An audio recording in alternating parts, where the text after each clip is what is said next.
Bismillahirrahmanirrahim. Assalamualaikum warahmatullahi wabarakatuh. Hai, perkenalkan nama saya Andra Putra Lamuka. Saya dari kelas Biologi Non-Dik A. Nah, di sini saya akan menjelaskan materi tentang gametogenesis pada tumbuhan. Jadi, apa itu gametogenesis? Gametogenesis merupakan proses pembentukan sel-sel gamet di dalam tubuh makhluk hidup. Nah, pada proses perkembangbiakan generatif atau secara seksual, hewan maupun tumbuhan, bahan baku tersebut berupa sel kelamin yang disebut gamet. Nah, gamet ini ada gamet jantan dan gamet betina, diperlukan untuk pembentukan zigot, embrio, dan kemudian individu baru.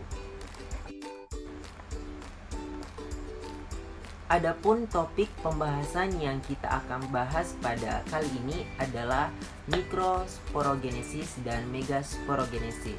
Jadi, mikrosporogenesis merupakan proses pembentukan mikrospora dalam buluh serbuk sari yang berasal dari mikrosporosit.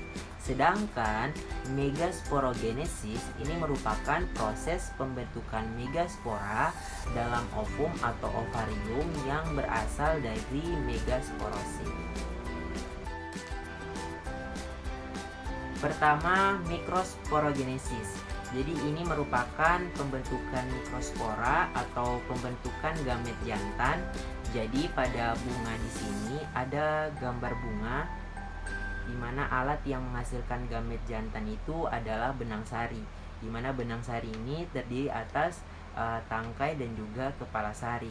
Nah, di mana pada bagian kepala sari inilah atau adhera mikrosporosit ini merupakan sel induk mikrospora yang nantinya bakalan membelah dan akan menghasilkan gamet jantan. Nah, seperti pada gambar di samping, yang pertama untuk mikrosporosit atau sel induk 2N ini nantinya mengalami meiosis menjadi 4 mikrospora. Kemudian yang kedua itu mikrosporosit nantinya akan mengalami karyokinesis tanpa sitoskinesis. Nah, membentuk inti vegetatif atau aluran serbuk sari atau N dan inti generatif atau sperma. Dan yang ketiga, sperma akan mengalami mitosis dalam bulu serbuk menjadi inti sperma 1 atau N dan inti sperma 2. Kemudian sperma akan mengalami mitosis dalam bulu serbuk menjadi inti sperma 1 atau N dan inti sperma 2. Kemudian yang kedua untuk megasporogenesis seperti yang saya jelaskan tadi, di mana megasporogenesis ini merupakan proses pembentukan megaspora dalam ovulum atau ovarium yang berasal dari megasporosit. Nah, teman-teman bisa memperhatikan urutan terbentuknya megasporogenesis atau megaspora ini diawali dari sel induk megaspora. Kemudian nantinya akan mengalami pembelahan meiosis yang dimana di dalamnya itu mempunyai 4 megaspora dan kemudian terbentuk menjadi 3 megaspora mati dan 1 megaspora berkembang, sehingga terjadi pembelahan mitosis 1 yang di dalamnya itu ada 2 inti sel, kemudian mitosis 2 di dalamnya itu ada 4 inti sel, dan terakhir mitosis 3 di mana di dalamnya itu ada 8 inti sel. Misalnya saya berikan gambar selanjutnya di mana tadi kan ada 8 inti yang terbentuk. Nah, di mana ada 2 di tengah, di mana 3 di bagian atas bawah. Nah, di mana 8 inti ini di mana megasporosit atau sel induk 2N nantinya akan mengalami meiosis menjadi 4 sel megaspora atau N, kemudian 3 sel ini megaspora mati.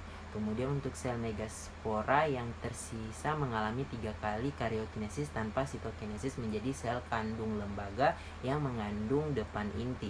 Kemudian ketiga untuk inti sel kandung lembaga lalu bergerak. Yang pertama itu 3 inti menuju mikrofil menjadi ovum atau N. Kemudian yang kedua inti berada di tengah bergabung menjadi IKLS atau ikatan 2 lembaga sekunder atau 2N. Kemudian yang ketiga 3 inti nanti akan menuju kelas antipoda kemudian mati. Kemudian untuk fertilisasi angiospermae. Nah, di mana ini diawali penyerbukan atau jatuhnya serbuk sari di atas kepala putik sehingga terbentuk bulu serbuk sari, di mana inti generatif 1 atau N ditambah ovum atau N sehingga menjadi zigot 2N.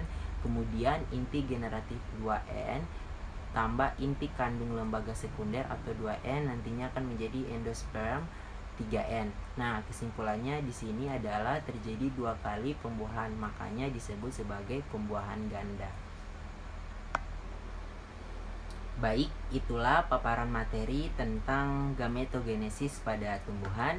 Wabillahi taufiq wal hidayah. Wassalamualaikum warahmatullahi wabarakatuh.